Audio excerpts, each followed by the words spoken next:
Benoît Junot, vous êtes la personne qui a été à l'origine du nouveau musée du cheval ici à Chantilly. Est-ce que vous pouvez expliquer un petit peu ce qui a été conçu à l'origine? Alors, je ne suis pas à l'origine.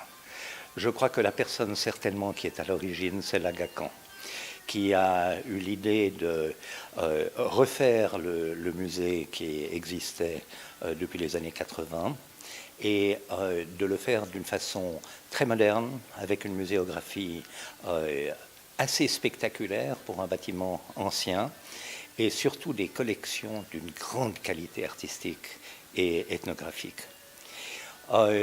On a commencé, en fait, ça a été une opération d'une rapidité extrême, vu qu'on a commencé en septembre 2012, et il a fallu tout rénover les salles du musée, et ensuite les meubler, mettre les pièces, faire tous les textes, et au fond présenter en juin l'année dernière un musée terminé, entre guillemets. Mais naturellement, c'était en plus un musée qui avait besoin d'être raffiné, d'être revu, reconçu de plusieurs points de vue, parce que naturellement, quand on va aussi vite que ça, on peut commettre des erreurs, ou en tout cas, il y avait beaucoup d'imperfections. Alors, je crois que c'est un musée du cheval, c'est-à-dire, ce n'est pas un musée uniquement d'art, et ce n'est pas un musée uniquement ethnographique, mais c'est quelque chose qui est entre les deux, qui parle du cheval sous tous ses aspects, qui en plus veut toucher à toutes les civilisations. Le cheval, vous verrez qu'il y a des miniatures persanes, il y a des tas d'objets de différentes civilisations dans l'itinéraire du musée. Et on essaye d'avoir quelque chose qui soit aussi large que possible et qui puisse attirer un public aussi large que possible.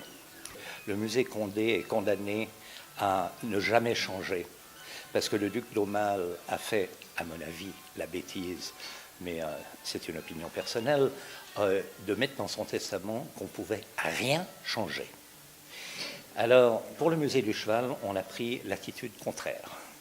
On voudrait faire tout évoluer et changer au moins 2 salles chaque année à l'époque de l'anniversaire, et c'est ce que nous avons fait cette année. On a fait, d'abord on a enrichi certaines salles telles que celle-ci, des carousels avec des pièces nouvelles, mais surtout on a changé une salle qu'on avait auparavant, qui était peut-être intéressante mais plus anecdotique, en une salle sur la bibliophilie et le cheval.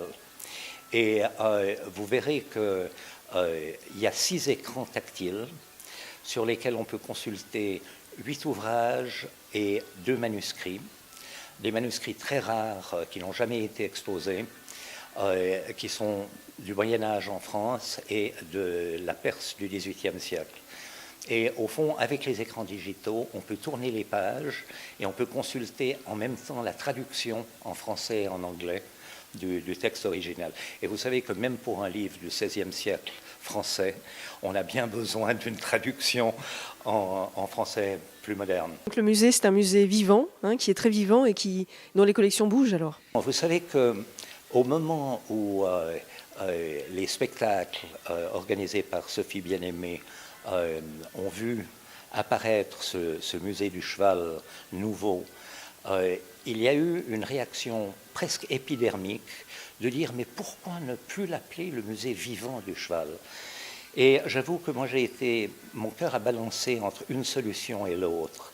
Mais au fond, ce qui m'amuse, c'est de voir qu'aujourd'hui, la partie vivante du cheval est aussi la partie d'exposition et d'objets patrimoniaux, et pas seulement les spectacles. Donc, je crois qu'il y a vraiment une convergence, une unification du musée du cheval dans cette nouvelle perspective.